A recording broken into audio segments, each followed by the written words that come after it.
Saudara-saudariku, bersyukur pada Allah Subhanahu wa Ta'ala mengawali perjumpaan kita di malam Jumat ini. Kita diberikan kesempatan kembali oleh Allah Subhanahu wa Ta'ala untuk mengisi kajian Aqsa Al-Quran Sunnah Solution, dan begitu istimewa karena saat ini kita telah memasuki di Jumat kedua di bulan Al-Muharram tahun 1445 Hijriah, tepatnya memasuki tanggal 10 Al-Muharram. Telah berganti maghrib tadi, telah kita masuki tanggal 10 Al-Muharram 1445 Hijriah. Untuk itu kita akan mengisi di kajian malam hari ini dengan pembahasan yang khusus, tema yang spesial terkait dengan tuntunan puasa sunnah Ashura atau puasa sunnah 10 Al-Muharram. Yang kita bahas adalah latar belakang dari tuntunan puasa sunnah ini, kemudian yang kedua adalah cara menunaikannya, dan yang ketiga tentunya hikmah di balik penunaian puasa sunnah Ashura atau 10 Al-Muharram yang dimaksudkan.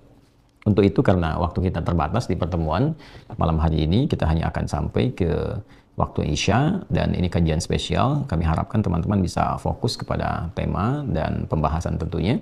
Dan insya Allah kita akan mengacu kepada kitab-kitab hadis primer untuk menjadikan itu sebagai acuan pembahasan kita di pertemuan kali ini. Teman-teman sekalian, yang pertama kita akan gunakan langsung saja kitab Sahih Al-Bukhari untuk melacak tema yang terkait dengan pembahasan kita tentang puasa Ashura 10 Al-Muharram. Kemudian kita akan gunakan juga kitab hadis yang kedua, yaitu Sahih Muslim, dan dua-duanya tentu rujukan utama yang otoritatif baik Sahih Al-Bukhari ataupun Sahih Muslim. Kita akan temukan banyak barangkali di Sahih Muslim pembahasan terkait. Di Sahih Al-Bukhari kita akan juga gali dasar-dasar pokoknya. Langsung saja, di dalam Islam tentu keistimewaan yang kita dapati adalah setiap ibadah itu tidak ada inovasi, kreativitas di dalamnya, tapi tersambung pada tuntunan yang pokok dari Nabi Muhammad SAW yang bersumber tentunya dari perintah Allah Subhanahu wa Ta'ala. Semua terkodifikasikan dengan baik, tersanad dengan kokoh, sehingga apapun yang dikerjakan oleh umat Islam sampai dengan kapanpun, dari era Nabi Muhammad SAW sampai kini, sampai akan datang, semuanya memiliki landasan atau dalil yang sangat kuat dan bersumber dari dua sumber utama, yaitu Al-Quran. Yang kedua adalah penjelasannya dari hadis Nabi Muhammad SAW, dan itu yang menjaga otentisitas ajaran Islam. Dan juga ini yang paling utama adalah kesamaan atau keseragaman dalam penunaiannya dimanapun ia berada, siapapun dan kapanpun itu dilakukan. Terkait dengan penunaian ibadah puasa Al-Muharram, tepatnya di 10 Al-Muharram atau puasa Ashura, ini juga bersandar pada ketentuan yang dicontohkan langsung oleh Nabi SAW. Kita lihat dalam dokumen yang sampai kepada kita, yaitu dalam Sahih Al-Bukhari, di Kitabus Siyam. Di sini ada 97 topik di Sahih Al-Bukhari itu. Kita akan temukan di topik Kitabus Siyam, teman-teman sekalian, ya, di halaman 281. Ya, Kitabus Siyam. Di Al-Bukhari disebutnya Kitabus Shaum, di hadis Muslim Kitabus Siyam. Ya, topik yang ke-30 ini ya. Kitabus Shaum, kemudian hadis terkait ada di nomor hadis 1893, betul, halaman 281. Baik, kita bacakan hadisnya. Hadatsana qala, Al-Imam Al-Bukhari menyampaikan pada kita lewat kitab dia ini, beliau mengatakan, Hadatsana Qutaibah ibn Sa'id, hadatsana Al-Laits an Yazid ibn Abi Habib, anna Araq ibn Malik hadatsahu anna Urwah akhbarahu an Aisyah radhiyallahu taala anha. Jadi sumber hadis yang terkait dengan penunaian puasa 10 Al-Muharram atau dikenal dengan Ashura itu bersumber dari sahabat mulia sekaligus juga istri Nabi Muhammad SAW dan ibunda kita tercinta, yaitu Sayyidah Aisyah radhiyallahu taala anha. Beliau menyampaikan anna Quraisyan kanat tasumu yawma Ashura fil jahiliyah. ثم أمر رسول الله صلى الله عليه وسلم بصيامه حتى فرض رمضان وقال رسول الله صلى الله عليه وسلم من شاء فليصمه ومن شاء أفطر. Baik, disampaikan kisah di sini terkait dengan penunaian puasa Ashura atau 10 Al-Muharram yang dimaksudkan, teman-teman.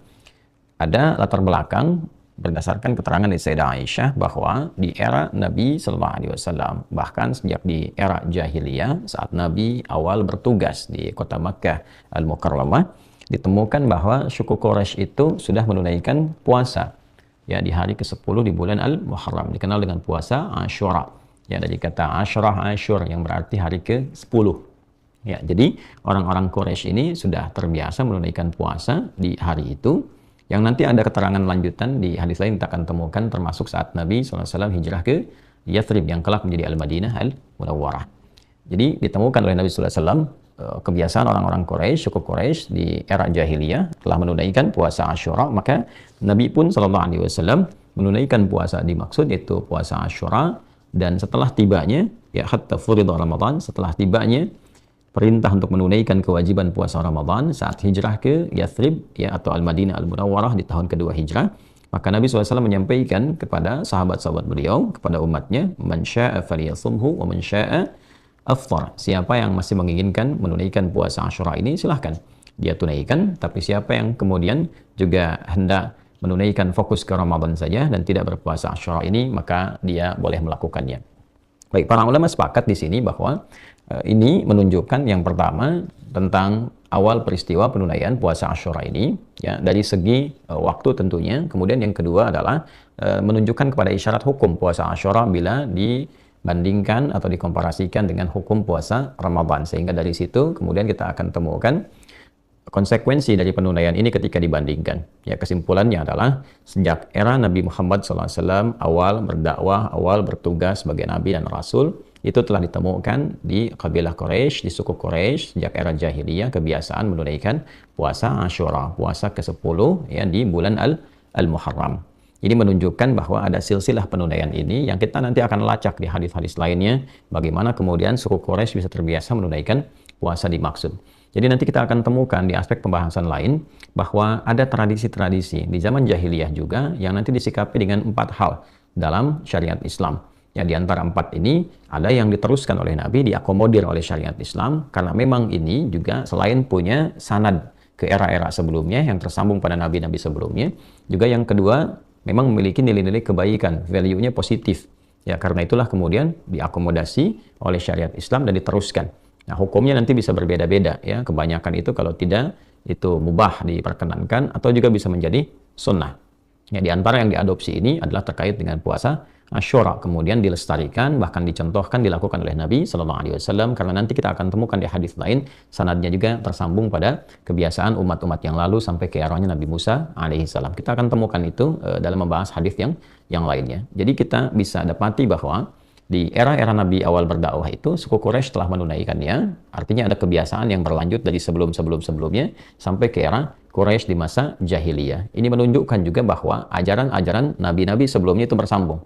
Kalau saya lompat sedikit untuk memberikan bocoran, kita akan temukan di hadis lain nanti bahwa puasa ini ditunaikan, ya, sebagai tradisi yang terus bersambung sampai eranya Nabi Musa alaihissalam, sebagai rasa syukur pada Allah Subhanahu wa taala, karena di hari itu, di tanggal itu, Nabi Musa alaihissalam dibebaskan oleh Allah, dalam arti diselamatkan dari kejaran Firaun dan bala tentaranya. Jadi kejadian yang Firaun ditenggelamkan itu, kemudian diselamatkan Nabi Musa alaihissalam dan pengikutnya pada masa itu dari kejaran Firaun, itu terjadinya di 10 Al-Muharram. Ya, sehingga dikenal dengan Asyura, dari kata Asyura, hari ke-10 di bulan Al-Muharram. Maka untuk mensyukuri peristiwa itu, ya, orang-orang pada masa itu menunaikan puasa sebagai bentuk syukurnya kepada Allah Subhanahu wa taala. Dan ini memang standar dasar, ya, dalam risalah Islam itu. Islam itu kan tunduk, patuh, taat. Karena itu risalah yang dibawa oleh Nabi Adam alaihissalam sampai Nabi Muhammad SAW itu semuanya disebut dengan Islam. Dalam arti kepatuhan, ketundukan, ketaatan kepada Allah Subhanahu wa taala. Nah, dalam konteks menunaikan ketundukan, kepatuhan itu nanti syariatnya disesuaikan dengan eranya masing-masing. Karena itu boleh jadi syariat di masa Nabi Adam akan berbeda dengan syariat di masa Nabi Nuh alaihissalam. Syariat Nabi Nuh alaihissalam akan berbeda dengan syariat Nabi Ibrahim alaihissalam. Sesuai dengan eranya, kebutuhan umatnya. Dan di antara sebagian syariat itu ada yang pokoknya sama. Seperti sholat misalnya, ya, walaupun boleh jadi penunaiannya agak sedikit berbeda, tapi poinnya adalah sama, penunaian sholatnya, ya, kemudian juga konektivitasnya dengan Allah dan sebagainya itu terjaga. Ya, tapi yang prinsip dasarnya keberagamaannya disebut dengan Islam. Orangnya disebut apa? Muslim, ya. Karena itu Nabi Ibrahim mengatakan ketika Allah Subhanahu wa taala berfirman, "Idz qala lahu rabbuhu aslim, qala aslamtu lirabbil alamin." Ketika Allah mengatakan tunduk patuh aslim, beliau mengatakan aslamtu lirabbil alamin. Saya berislam, tunduk patuh kepada Allah penguasa seluruh alam. Ya, bahkan di ayat lain dikatakan wa ana minal muslimin atau wa ana awwalul muslimin. Saya orang yang pertama, jika memang pun diseru pada masa itu, saya orang pertama yang akan tunduk patuh kepada Allah Subhanahu wa taala. Kembali ke pembahasan kita.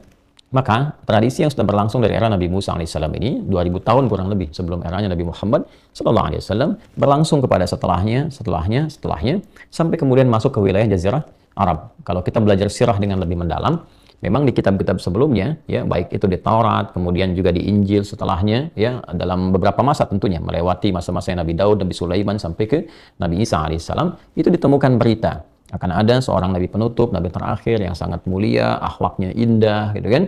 Kemudian ketaatannya luar biasa, yang dia akan lahir di sekitaran wilayah Makkah itu, lantas dia akan berhijrah ya ke wilayah Yathrib yang kelak dikenal dengan Al-Madinah Al-Munawwarah. Maka dari situlah dulu orang-orang Yahudi itu sudah berusaha memenuhi wilayah-wilayah khususnya di Madinah, karena yang dikejar itu tempat menetap akhirnya. Maka mereka mulai datang, yang sebelumnya di situ banyak orang-orang Yaman, maka mulailah berdatangan orang-orang Yahudi. Maka di situ kita dapati misalnya suku Khaybar dari Yahudi ya, kemudian Bani Quraidah, Bani Qainuqa dan sebagainya itu kumpul di wilayah Al-Madinah Al-Munawwarah atau Yathrib tempo dulu, sebetulnya untuk menunggu nabi terakhir datang. Ya, hanya karena mohon maaf ya, mereka memiliki tingkat rasialisme yang tinggi, menginginkan dari garis keturunan mereka dalam arti nyambung ke Nabi Ishaq alaihissalam, ya putranya Sayyidah Sarah yang alaihissalam. Maka ketika yang lahir adalah keturunan dari Nabi Ismail alaihissalam yang dipilih oleh Allah Subhanahu wa taala, yaitu Nabi Muhammad sallallahu alaihi wasallam, maka muncullah rasa irinya ya, dan genealogi itu hidup kembali, rasa iri hati, rasa tidak senang dan sebagainya seperti dialami Yusuf ya, mendapati perlakuan dari saudara-saudaranya. Baik, maka itu secara singkatnya bagaimana Yahudi bisa berada di Madinah, bisa kemudian itu hidup dan seterusnya. Nah, orang-orang yang di wilayah Makkah ini karena juga mewarisi bagian dari ajaran dan tradisi yang dibawa oleh Nabi Ismail alaihissalam, dan interaksi mereka dengan Yathrib juga begitu tinggi, maka itu masih kemudian terbawa tradisi-tradisi yang kemudian berjalan dari masa-masa yang dahulu. Di antaranya apa? Di antaranya melestarikan puasa Asyura atau hari ke-10 di bulan Al-Muharram. Maka hadis ini menguatkan dokumen yang ditemukan di Sahih Al-Bukhari di topik nomor ke-30 dari 97 topik itu, nomor hadis 1893, rawinya tersambung pada Sayyidah Aisyah radhiyallahu taala anha. Dan metodologi seperti ini nggak akan ditemukan kecuali dalam Islam. Jadi bisa dilacak gitu. Ya. Di Yahudi itu masih ada tradisi sanad, itu masih ada. Ya, tapi kalau kita ingin temukan yang paling otentik, dalam arti otentisitasnya terjaga, validitasnya bisa dipertanggungjawabkan, ada kriteria sampai menunjukkan yang sahih, dhaif, ini yang diduga bermasalah, ini yang matruk, ini yang mungkar, ini yang mu'dhal dan seterusnya, itu kita akan temukan hanya di dalam dokumentasi Islam ya, dengan sisi keilmuan yang sangat ketat. Nah, ini menunjukkan validitas dan otentisitas ini untuk kita ya, untuk umat Islam begitu harus meyakini ya. Orang di luar saja sampai orientalis begitu betul-betul mengagumi ya, dan begitu betul-betul mereka juga bahkan meyakini kebenaran itu, sehingga metodologinya dicoba untuk diikuti. Di soal itu sangat sulit. Maka kita bersyukur sebagai umat Islam, alhamdulillah Allah jaga agama ini dengan sanad ya, sehingga mau disoal dari sisi manapun kita bisa mempertahankannya karena Allah yang menjaganya ya. Allah menjaga Al-Qur'an sehingga tidak ada satupun yang bisa dirubah, tidak ada satupun yang bisa direkayasa, dan Allah juga menjaga ya sabda-sabda Nabi Muhammad SAW yang dilestarikan sampai kini melalui penjagaan para ulama kita yang bisa disambungkan sampai ke Nabi. Si fulan menerima dari si fulan sampai ke Rasulullah SAW, dan itu sifatnya sangat ketat, bahkan juga dikomparasikan dengan orang-orang lain yang hidup sezamannya, sehingga dijaga agar tidak ada kesepakatan misalnya, atau mustahil seseorang bisa sepakat untuk berbuat dusta. Itu disebut dengan mutawatir namanya. Kembali ke sini, ya kurang lebih itu sejarahnya. Jadi Sayyidah Aisyah mengonfirmasi bahwa orang-orang Quraisy mendapati tradisi itu dari sebelum-sebelumnya, mereka sudah berpuasa. Jadi ketika Nabi mendapati orang-orang Quraisy berpuasa di 10 Al-Muharram, maka Nabi pun menunaikan puasa itu karena melihat itu sebagai tradisi yang dilestarikan dari era sebelumnya dan sifatnya baik sebagai wujud syukur kepada Allah Subhanahu wa taala. Nah, sebelum kita lanjutkan pembahasan mendalamnya lagi, saya ingin ambil hikmahnya dulu supaya kita mendapatkan pembahasan yang utuh. Jadi dalil, memahami sampai ke hikmah. Nah, hikmah yang paling pokok ya dari awal sejarah ini tentang puasa Asyura ini adalah bagaimana seseorang itu ketika mendapatkan nikmat dari Allah Subhanahu wa taala itu ingat kepada pemberinya. Ingat kepada Allah. Nah, dengan mengingat itulah kemudian diwujudkan sifat syukurnya pada Allah Subhanahu wa taala. Ini yang dimaksudkan dalam beberapa ayat Quran ketika Allah bahkan memberikan hadiah kepada Rasulullah SAW berupa keterangan surganya sebelum beliau wafatnya. Seorang nabi rasul yang sangat mulia yang sebelum wafatnya sudah turun satu surah tentang surganya. Itu surah Al-Kautsar. Ya, ketika Allah berfirman, A'udzubillahi minasyaitonirrajim, Bismillahirrahmanirrahim, Inna a'tainakal kautsar. Ya. Dengan keagunganku, kata Allah, yang menggunakan ta'zimun nafsi li ta'zimi sya'ni, dengan keagunganku aku akan berikan anugerah, aku tetapkan kepadamu sesuatu yang sangat agung, sangat tinggi nilainya. Kautsar jamaah dari kata kathrah, yang banyak sekali karunia-Nya, banyak kenikmatannya tak terlukiskan. Ya, tapi Allah berikan satu pengajaran yang sangat luar biasa. Ketika Nabi SAW diberikan kenikmatan yang begitu melimpah, surga yang paling indah, yang paling komplit, ya, sampai di surat Ad-Duha itu sampai dikatakan fatarda, sampai engkau mengatakan saya ridha, saya puas ya Allah. Ya, padahal urusan nikmat itu, ya tipikal manusia itu gak akan mengatakan puas. Dikasih sepeda, pengen motor, dikasih motor, pengen mobil. Tapi di surga ini, saking nikmat luar biasanya, sampai mengatakan fatarda, ya kan? Engkau akan mengatakan saya ridha ya Allah, saya puas. Tapi apa adabnya setelah mendapatkan itu? Fasalli li rabbika wanhar. Ya, maka ketika mendapatkan nikmat itu, ya bukan sekedar terima kasih, bersyukur, senang, atau merasa sudah mendapatkan jaminan surga lantas berbuat ya apa saja yang diingini, tidak. Tapi Allah melatih adab di situ. Fasalli, maka salatlah. Perbanyaklah konektivitas dengan Allah. Tersambung, jangan sampai punya hubungan yang tidak baik. Ya, baik itu secara fisikal, salat kan menggunakan ya ibadah itu menggunakan fisik kan. Ya, wanhar dan berkurbanlah atau menggunakan ibadah harta. Ya, jadi ketika Allah tambahkan harta, diberikan kenikmatan, syukuri dengan harta itu seperti Allah perintahkan. Ya, ketika Allah berikan kesehatan, koneksikan diri kita dengan Allah. Ketika Allah berikan nikmat yang begitu berlimpah. Nah, pelajaran di puasa Asyura ini memberikan kesan yang serupa. Ketika Nabi Musa alaihissalam diselamatkan dan kaumnya dari kejaran bahkan ancaman, ya eksekusi dari Firaun dan bala tentaranya itu, maka yang pertama dilakukan apa? Ketika diselamatkan, mereka mensyukuri semua nikmat itu dan mengoneksikan itu dengan Allah Subhanahu wa taala. Ya, membangun hubungan baik dengan Allah. Ini pelajaran besarnya. Jadi jangan sampai ada orang juga menunaikan puasa Asyura tapi lupa dengan Allah. Itu poinnya. Ya, berapa banyak Anda yang diberikan kenikmatan harta oleh Allah? Apakah sudah mengingat Allah atau belum? Bagaimana dengan sholatnya yang walaupun itu nggak usah bayar gitu? Allah sudah kasih Anda rumah yang begitu mewah, mobil yang sangat luar biasa, kehidupan luar biasa. Sampai seringkali Anda bikin konten untuk menunjukkan Anda berhasil ini dan itu. Atau Anda tidak bikin pun Anda merasakan kenikmatannya. Tapi bagaimana hubungan Anda dengan Allah yang bahkan tidak menggunakan uang pun kadang-kadang masih malas untuk dilakukan? Maka bertakwalah kepada Allah Subhanahu wa taala. Ketika Rasulullah SAW diberikan surga saja, perintah Allah pertamanya apa? Jaga hubungan baikmu dengan Allah, tingkatkan sholatmu. Itu yang menjadikan Nabi bangun malam sampai bengkak kakinya, sampai ketika ditanya oleh Sayyidah Aisyah radhiyallahu taala anha, kenapa mesti begini ya Rasulullah SAW? Ya, kama qalat. Maka apa Nabi yang dijawab oleh beliau SAW? Afala akunu abdan syakura. Itu jawaban indahnya. Apa nggak boleh aku menjadi hamba yang bersyukur? Itu kalimatnya. Ya, apa nggak boleh aku menjadi hamba yang bersyukur? Jadi Nabi mengekspresikan ya sifat syukurnya kepada Allah dengan meningkatkan ibadahnya. Sholat nggak bayar, apa nggak boleh ditambah gitu kan? Sementara Allah berikan sesuatu yang bahkan kalau kita kumpulkan amal kita nggak akan sanggup menandingi pemberian Allah itu. Ya nggak akan cukup. Kalau bukan karena rahmat Allah, itu nggak akan bisa menandingi itu semua. Itu poinnya. Jadi jangan sampai Allah berikan anugerah. Ada yang dapat misalnya promosi jabatan. Masya Allah. Ya, teman-teman dapat promosi jabatan di birokrasi kah, di institusi kah, di militer kah, TNI, Polri-nya, di birokrasi misalnya dan sebagainya. Nah, ingat, kalau SK-nya bukan dari Allah yang menghendaki, nggak akan jadi itu. Ya kan? Dengan jabatan itu sudah kenal Allah belum? Sudah tersambung belum? Ini poinnya. Jadi bukan sekedar babnya Anda menahan lapar, haus dari mulai subuh sampai dengan datang maghrib, tidak. Bagaimana ibadahnya meningkat nggak? Minimal sholatnya. Ya kan? Nah, ini pun demikian dengan diberikan nikmat harta, nikmat pengetahuan. Jaga hubungan dengan Allah. Sholat, bagaimana baca Qurannya, baru kemudian masuk kepada bab hartanya, bagaimana sedekahnya dan sebagainya. Itu poinnya. Jadi ini dasar pertama kali yang ingin saya sampaikan, bahwa ada tradisi-tradisi baik yang diakomodir, tapi pesan moral dan hikmah yang dibawa dari situ adalah bagaimana membangun kedekatan dengan Allah Subhanahu wa taala. Ini dasar pertamanya ya, sebelum kita bicara ke teknisnya. Jadi saya senang membahas itu lebih runtut, lebih dalam, sehingga kita bisa mendapatkan secara komprehensif pemaknaan dari setiap ibadah yang kita lakukan. Ini poin dasarnya. Kemudian juga di sini ada pesan-pesan yang cukup menarik ya. Ketika ada tradisi-tradisi yang baik, yang punya value baik, tidak bertentangan dengan syariat yang dibawa, yang diperkenalkan dan dicontohkan, serta dituntutkan dalam Islam, maka di situ tidak tertolak untuk dilakukan. Ya, apalagi bila ada nilai-nilai itu yang menguatkan ibadah-ibadah dalam Islam. Ya, contohnya tadi puasa Asyura. Ya, kemudian nanti ada hal-hal yang lain-lain lagi. Ada yang sifatnya pada aspek sosial, ya seperti laqab misalnya kunyah. Kunyah itu abu-abu, ya Nabi Muhammad SAW itu disebut dengan Abul Qasim. Ya, nanti ada Abu Talib, ya dan seterusnya. Kenapa menggunakan abu? Itu tradisi jahiliyah awalnya. Jahiliyah itu bila ingin menghormati seseorang yang dianugerahi oleh Allah anak pertama. Ya kan? Jadi begitu dia punya anak pertama, maka diselamati oleh orang-orang lain, diberikan takrim, ya memuliakan dengan mengatakan bapak pada anak pertamanya. Misalnya anak pertama Rasulullah SAW Al-Qasim, maka dikenal dengan Abul Qasim. Ya, kemudian juga Ada misalnya beberapa yang lain, ada yang disebut dengan Abu Talib misalnya kan, dan turunan-turunan yang lainnya. Itu bukan nama asli, tapi menunjuk pada kunyah pada anak yang pertama. Nah ini sebetulnya bukan dari syariat Islam pada mulanya, tapi ketika itu punya nilai yang baik, sebuah penghormatan yang baik, tradisi yang baik, maka dipertahankan sampai dengan kekinian.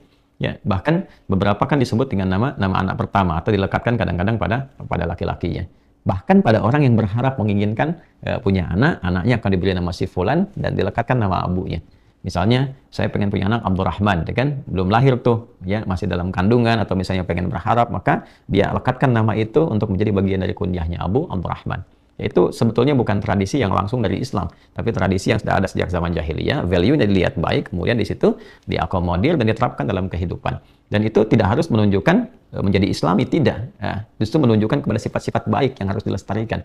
Jadi jangan kemudian kalau ada kunyahnya Abu Abdurrahman, misalnya Abu Muhammad, Abu Ahmad, ya, dan otomatis harus membawa nama itu dalam kehidupan, tidak juga. Itu hanya kesan yang ditampilkan untuk penghormatan takrim.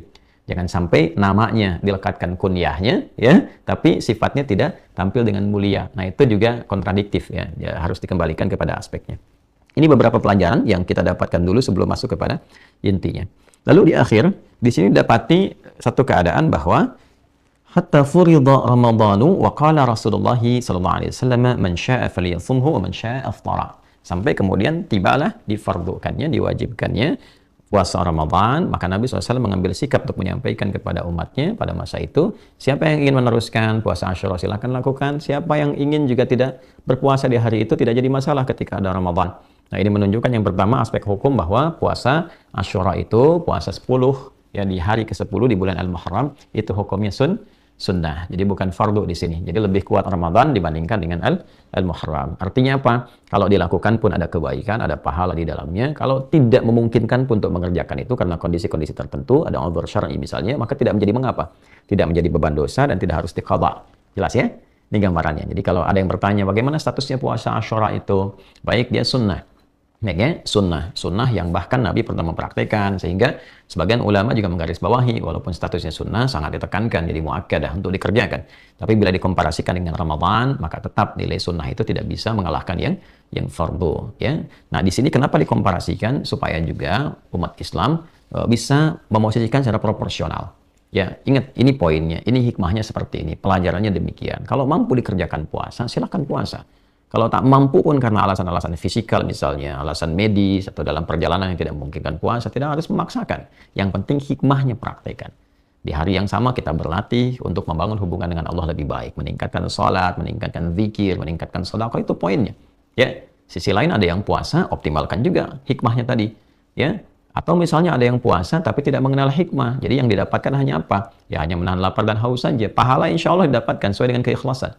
Jadi Islam itu ada pahala yang bisa diambil dari konsep pemenuhan rukun dan syarat. Begitu kita tunaikan amalnya, ikhlas kita tunaikan, berusaha sepenuh hati kita tunaikan karena Allah, dapat pahala di sini. Ya, tapi ada yang kedua namanya hikmah. Nah, hikmah ini yang dibawa sebagai tuntunan dalam berkehidupan, pedoman. Ya, jadi wisdomnya apa dari situ? Oh, tadi wisdomnya itu membuat kita lebih baik, terkoneksi dengan Allah, ya, mampu kemudian bisa menjalin hubungan dengan orang-orang sekitaran dengan mulia. Ya, ingat kebaikan, tidak melupakan kebaikan-kebaikan yang telah diberikan. Apalagi sama Tuhan, Allah udah kasih banyak kok lupa sama Tuhan. Ya kan?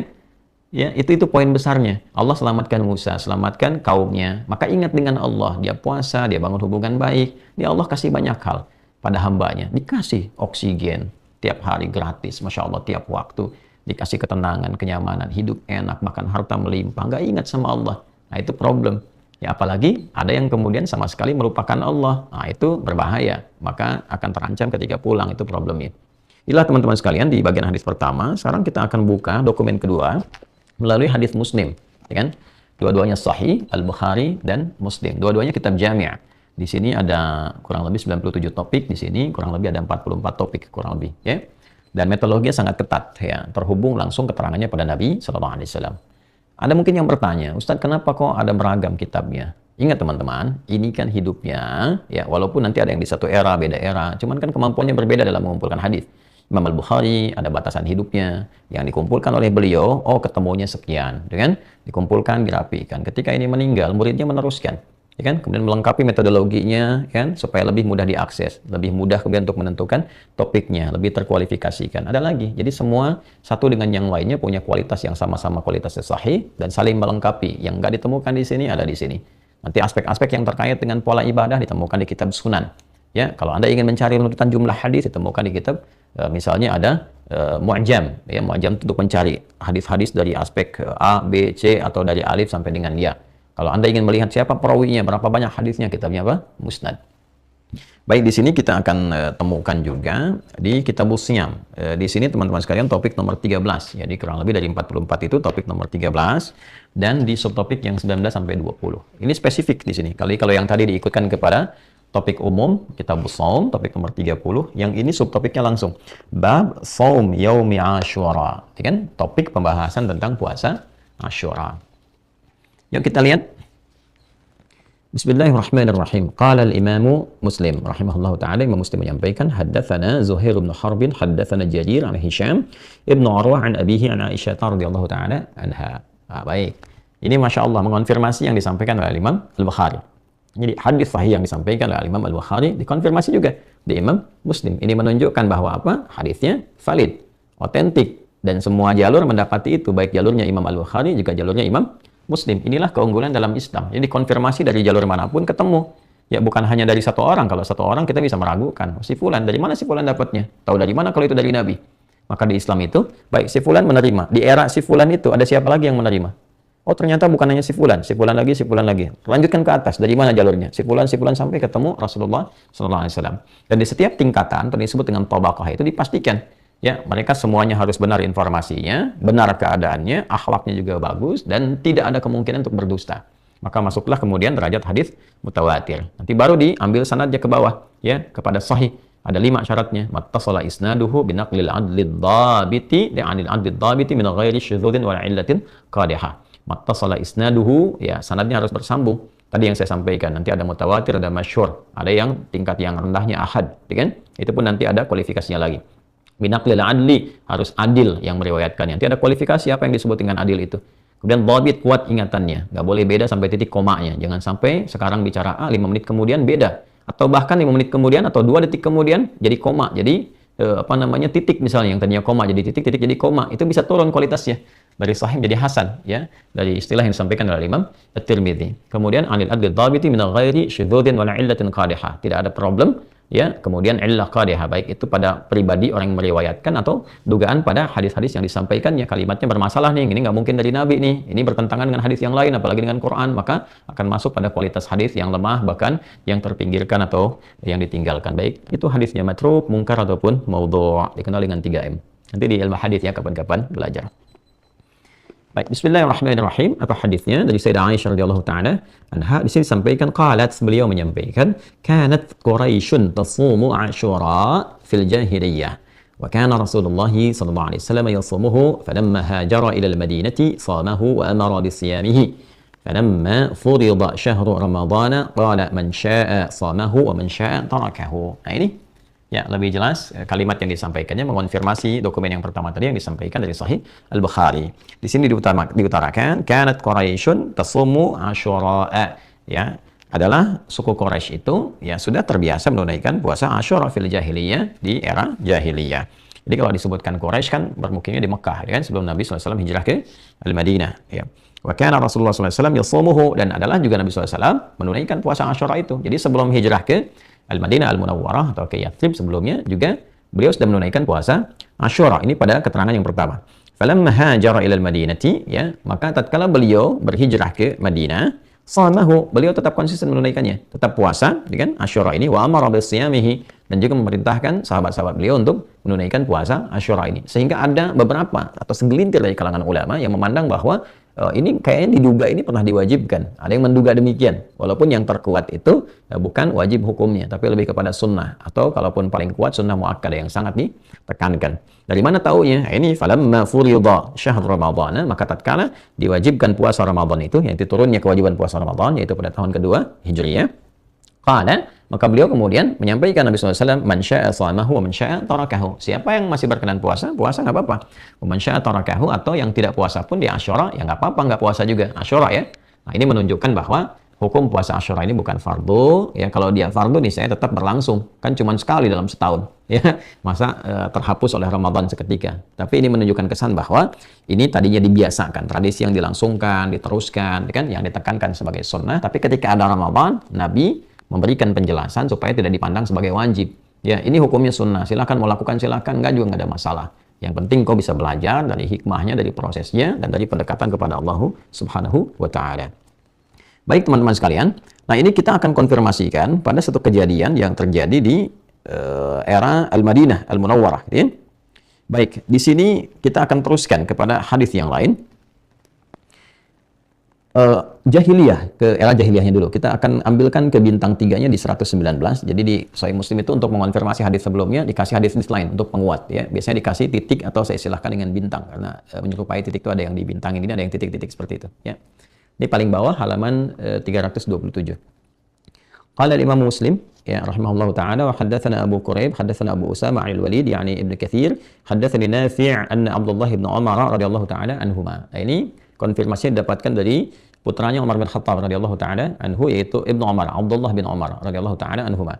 Haddatsahu annahu sami'a Rasulullah sallallahu alaihi wasallam, bahwa beliau mendengar Rasulullah sallallahu alaihi wasallam yaqul, pernah bersabda fi yaumi Asyura, tepat di hari 10 Al-Muharram itu.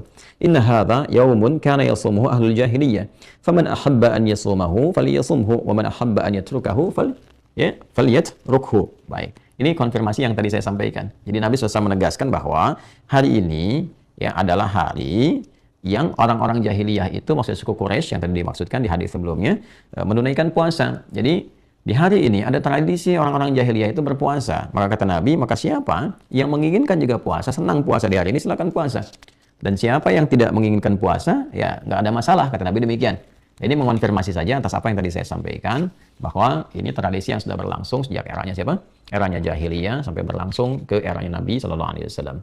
Nah, ada satu bagian yang juga tidak boleh kita luput di sini, bahwa Nabi SAW itu seringkali memberikan tuntunan kepada kita, bila ada tradisi-tradisi yang baik dikerjakan di satu tempat dan tidak bertentangan dengan syariat Islam, maka anjuran kita menyertai itu, ya kan? Supaya apa? Memberikan kebahagiaan, kesenangan, dan penerimaan ya kepada nilai-nilai yang berlangsung di sana, dan kita pun ikut di dalamnya, sehingga di situ terjadi guyub, kebahagiaan, kesenangan, tidak terasa asing, gitu kan? Kalau memang tidak bertentangan dengan syariat, ikut. Ya, misal di wilayah Anda misalnya ada satu kegiatan yang sudah berlangsung, nggak ada bertentangan dengan syariat Islam, apalagi nilai-nilai kebaikan, ya kan? Apakah itu misalnya taruhlah kegiatan-kegiatan sifatnya olahraga atau sifatnya kebersihan yang mungkin Anda bisa hadir di dalamnya, ya kan? Atau hal-hal yang umum yang tidak ada juga pertentangannya dengan syariat misalnya, ya kan?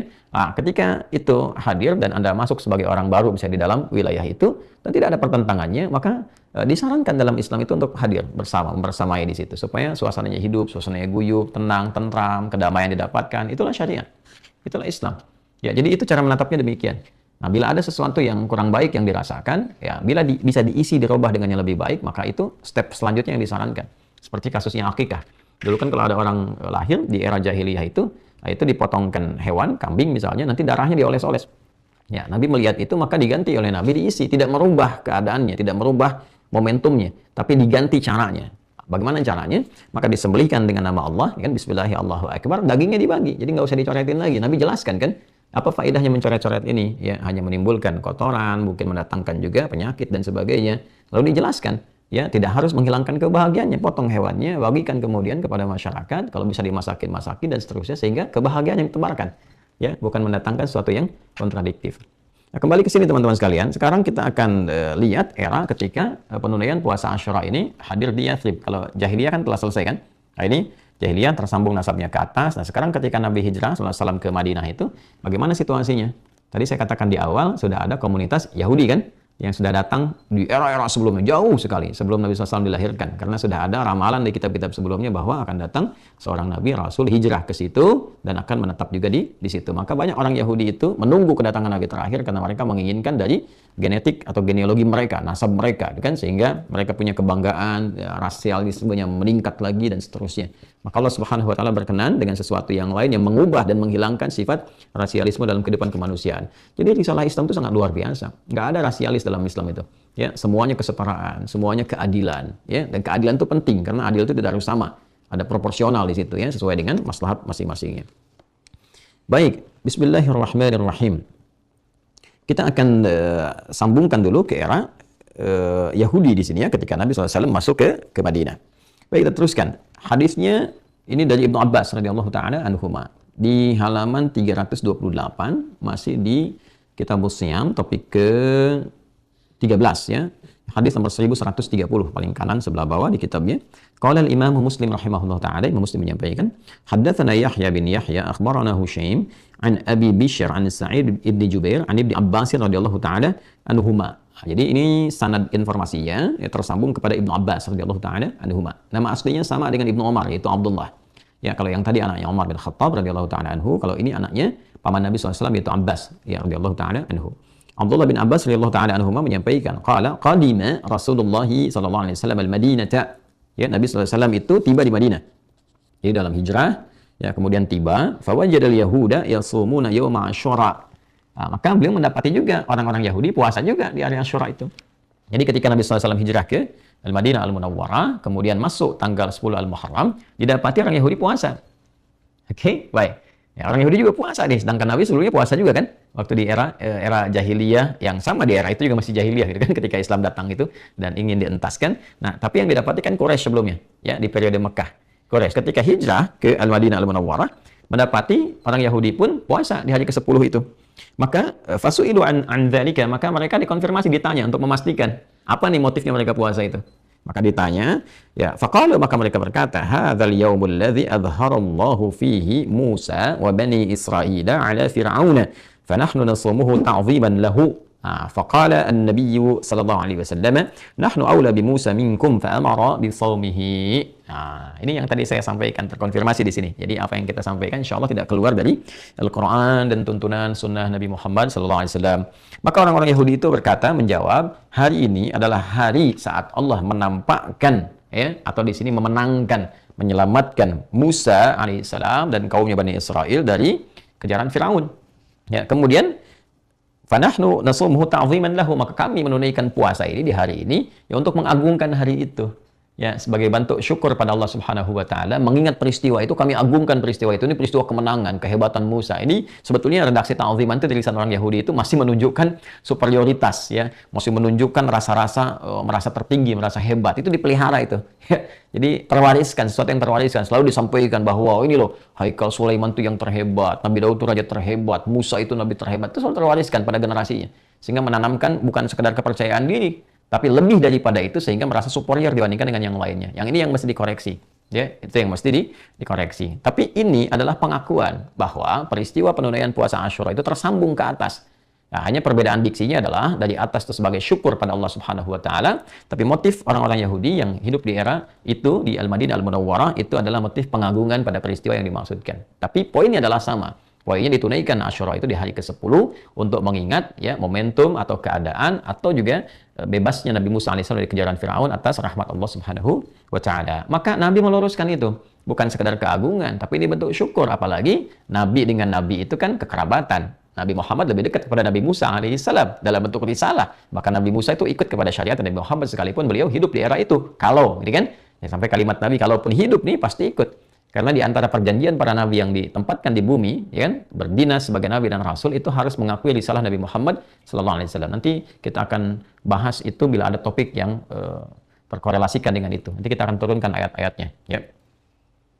Dan di sini Nabi menyampaikan, nahnu aula bi Musa minkum. Nah, kami ini lebih utama, lebih dekat ke Musa di antara kalian, kan? Dibandingkan dengan kalian. Ya, kalian kan cuma ingatnya mengagungkan aja, sedangkan aku kenal risalahnya Musa. Aku kenal siapa Musa. Aku tahu risalahnya bagaimana. Kita yang menyempurnakannya. Nah, tapi di sini adalah komen yang indahnya. Maksudnya apa? Ya, risalah Musa itu, ketika menunaikan puasa itu, beliau mensyukuri nikmat Allah yang membebaskan beliau dan kaumnya pada masa itu dari kejaran Firaun. Nah, ini yang kami ingin lestarikan, kata Nabi. Ya kan? Itulah kurang lebih lah gambarannya. Maka Nabi tetap menunaikan puasa itu, kemudian memerintahkan sahabatnya untuk menunaikan puasa. Dan disinilah keindahan dalam Islam. Jadi menghargai orang Yahudi yang puasa pada masa itu. Islam juga puasa, ya kan? Kemudian Nabi juga puasa, tapi juga memberikan pelurusan. Motifnya mesti benar. Kan? Motif puasa itu jangan diiringi motif membanggakan diri sebagai yang paling hebat, yang paling agung. Tidak, justru di situ ada motif untuk pendekatan diri kepada Allah, kepada Tuhan, jadi pribadi yang lebih baik.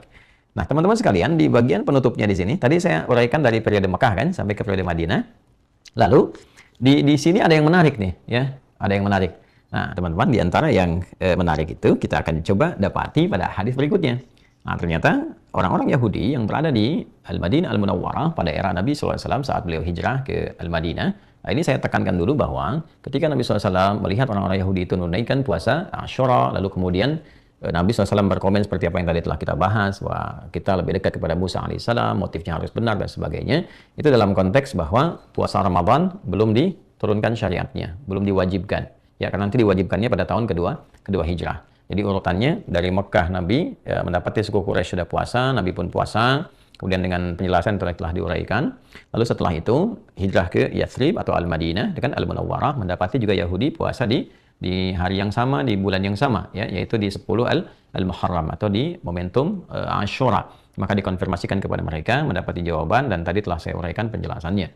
Dan di waktu itu belum masuk kepada tahun 2 Hijriah, ya, saat puasa Ramadan itu diwajibkan. Nanti ketika masuk bulan Sya'ban, ya, kemudian puasa Ramadan juga sudah diwajibkan, maka saatlah Nabi SAW memberikan komentar siapa yang sudah menunaikan puasa Ramadan ini, atau sudah masuk di bulan Ramadan, atau sudah berlaku kewajiban Ramadan di tahun itu, maka puasa Asyura itu menjadi pilihan. Mau dilakukan silahkan, tidak juga nggak ada masalah. Yang penting hikmahnya didapatkan dengan sempurna dan bisa diimplementasikan dalam kehidupan. Nah, kita masuk pada aspek yang sangat menarik di sini. Nah, ternyata orang-orang Yahudi itu yang berada di Madinah bukan sekedar menunaikan puasa Asyura, tapi juga memosisikan, menempatkan hari itu sebagai satu di antara hari raya mereka. Ya, yang saat itu mereka memakai pakaian-pakaian bagus, perempuannya pakai perhiasan dan sebagainya untuk mengenang masa pengagungan. Jadi mereka menggambarkan keagungan dimaksud itu bukan sekedar ditunaikan dalam bentuk puasa secara spiritual, tapi juga ditampakkan. Ya, ditampakkan dalam bentuk kegembiraan, ya, bentuknya raya mereka, dan juga menggunakan pakaian-pakaian perhiasan-hiasan. Ini kita dapatkan konfirmasinya dalam hadis riwayat Muslim. Kita pertama dapati di nomor hadis 1131, kemudian di titik 3 ke bawahnya, ya, sebagai penguat. Saya sudah terangkan tadi tentang titik atau bintang ini maksudkan. Bismillahirrahmanirrahim. Qala al-Imam Muslim wa haddatsana Abu Bakar ibnu Abi Syaibah wa ibnu Numair qala haddatsana Abu Usamah an Abi Umaysh an Qais ibn Muslim an Tariq ibn Shihab an Abi Musa radhiyallahu taala anhu. Ini dari sahabat Abu Musa radhiyallahu taala anhu, ya, qala, beliau menyampaikan, kana yaumu Asyura yauman tu'azzimuhu al-yahudu tattakhidhuhu 'idan. Ya. Jadi disampaikan dari sahabat Abu Musa al-Asy'ari radhiyallahu taala anhu, beliau mengatakan bahwa hari Asyura itu hari yang diagungkan oleh orang Yahudi pada saat itu di Madinah, bahkan mereka menjadikannya sebagai hari raya, ya, hari Id. Faqala Rasulullah sallallahu alaihi wasallam, maka Nabi sallallahu alaihi wasallam kemudian bersabda, "Sumu antum," ya, kalian puasa aja. Ya, puasa. Jadi ini poin penting juga yang digarisbawahi. Sekalipun orang-orang Yahudi pada masa itu menjadikannya sebagai hari raya, mereka bergembira, berpesta, menggunakan pakaian-pakaian yang bagus. Nah, bukan itunya yang di-highlight oleh Nabi. Bukan poin itunya, tapi poin ibadahnya. Karena esensi dari sikap syukur kepada Allah itu meningkatkan konektivitas kepada Allah dalam bentuk peribadatan. Jadi bukan perkara pakaian mewahnya, perkara pakaian bagusnya, bukan perkara kegembiraan dan sebagainya. Tapi poinnya adalah bisa nggak menangkap pesan di balik peristiwa itu untuk membangun rasa syukur pada Allah Subhanahu wa Ta'ala. Maka hormati mereka dengan keadaan itu dan juga implementasikan nilai puasa itu dalam kehidupan kalian. Jadi yang di-highlight oleh Nabi tetap sumu antum, kalian puasa. Tidak harus ikut menggunakan pakaian-pakaiannya atau tidak harus ikut menggunakan hiasan-hiasannya. Esensinya puasanya, dekati Allahnya. Itu poinnya. Jelas ya? Baik. Kemudian yang tadi saya katakan menggunakan pakaian dan sebagainya kita temukan di titik berikutnya. Qala al-Imam Muslim rahimahullahu taala wa haddatsana Ahmad bin al-Munziri haddatsana Hammad bin Usamah haddatsana Abu al-Umaysh akhbarani Qais fa dzakara bi hadzal isnad mithlahu wa zada qala Abu Usamah fa haddatsani Sadaqah ibn Abi Amran an Qais ibn Muslim an Tariq ibn Shihab an Abi Musa al-Asy'ari radhiyallahu taala anhu qala. Nah, ini versi yang sama dari Abu Musa al-Asy'ari tapi didapatkan dari orang yang lain yang lebih lengkap versinya. Ya, jadi inilah keindahan dalam Islam. Kalau kita nyebut di 3 orang kan kadang redaksi beda-beda kan. Ada yang menyampaikan pendek, menengah, ada yang lebih lengkap. Nah, ini dari orang yang mendengar lebih lengkap dari Abu Musa al-Asy'ari. Qala kana ahlu Khaybar yasumuna yawma Asyura yattakhidunahu 'idan wa yulbisuna nisa'ahum fihi huliyahum wa syaratahum. Ya. Kemudian faqala Rasulullah sallallahu alaihi wasallam fasumu antum. Di sini disampaikan bahwa ahlu Khaybar, jadi kalangan orang Yahudi dari suku Khaybar, jadi ada Khaybar, Bani Qainuqa, ya, Bani Aqab dan sebagainya. Ini yang Khaybar, yang punya benteng besar itu, yang kelak nanti ada peristiwa di dalamnya. Itu kalau sudah masuk ke hari Asyura, mereka berpesta menjadikannya sebagai raya dan perempuan-perempuan didandani, ya, pakai pakaian-pakaian, hiasan-hiasan dan sebagainya. Lalu disampaikan kepada Nabi sallallahu alaihi wasallam, Nabi berkomentar apa? Tetap konsisten, sumu antum, antum puasanya ya. Puasanya aja, bukan pestanya, bukan ramenya. Jangan sampai engkau berpesta, senang pesta tapi nggak ingat Allah. Ayo, ayo, yang tiap akhir pekan tuh pesta-pesta, ya kan? Yang udah dikasih proyek, kasih harta, kasih jabatan, tapi lupa sama Allah yang menitipkan, yang akan dihisab. Malah diisinya dengan apa? Dengan pesta pora, datang ke tempat hiburan, bahkan ada yang maksiat. Wa na'udzubillahi min dzalik, ya kan? Maka mungkin dengan ceramah ini, mungkin dengan tausiah ini ada pencerahan yang menyadarkan. Mungkin karena belum tahu, belum paham, belum kenal dengan Allah. Maka dengan itulah diingatkan, innaka mayyitun. Ya, ish ma syi'ta fa innaka mayyit. Ingat pesannya bahwa silahkan hidup seperti apapun, tapi kita ini calon meninggal. Setelah akan pulang kembali kepada Allah. Jangan sampai saat pulang nggak kenal Allah. Itu poinnya. Nah, ada peristiwa teman-teman sekalian, ini bagian terakhir dari hadis yang akan disampaikan, bahwa ketika melihat orang-orang Islam juga puasa, sebagian orang Yahudi komen. Nah ini kalau merasa tinggi itu komennya juga lain, ya. Maka sebagian mereka mengatakan, ya orang-orang Islam itu hanya ikut kita aja katanya, ya kan? Nggak punya syariat, nggak punya tuntunan, kita puasa, mereka ikut puasa, ya kan? Maka ketika mendengar itu diadukan kepada Nabi Sallallahu Alaihi Wasallam, maka kita dapatkan dalam hadis ini subtopik nomor 20, bab ayyu yaumin yusamu fi Asyura. Sebetulnya di hari apa puasa yang ditunaikan di Asyura itu? Apakah 10-nya atau ada yang lainnya? Maka di hadis nomor 1134 disampaikan, ya kan? Qala Imam Muslim rahimahullahu taala, Imam Muslim menyampaikan, haddatsana Al-Hasan bin Ali Al-Hulwani, haddatsana Ibnu Abi Maryam, haddatsana Yahya bin Ayyub, haddatsana Ismail bin Umayyah annahu sami'a Aba Ghatafan ibn Turaif Al-Murdiyya yaqulu sami'tu Abdullah bin Abbas. Ini sanadnya ke Abdullah bin Abbas radhiyallahu taala anhuma.